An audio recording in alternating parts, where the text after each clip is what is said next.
And a man who is in poverty I look upon not as a criminal in himself, so much as the victim of a crime for which others are responsible.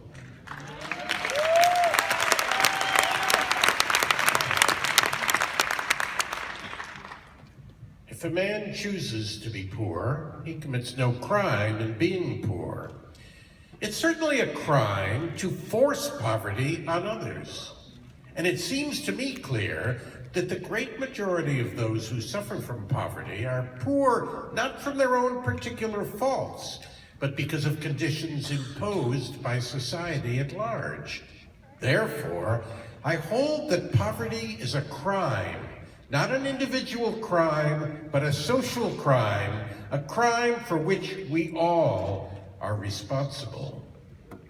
There's no natural reason why we should not all be rich, in the sense not of having more than each other, but in the sense of all having enough to completely satisfy all physical wants, of all having enough to get such an easy living that we could develop the better part of humanity.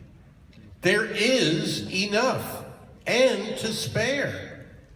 The trouble is that in this mad struggle, we trample in the mire what has been provided in sufficiency for us all. Trample it in the mire while we tear and rend each other.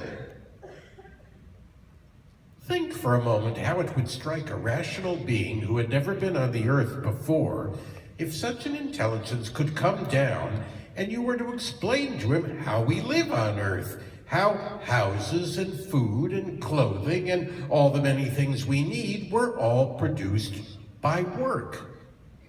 Would he not think that the working people would be the people who lived in the finest houses and had most of everything that work produces?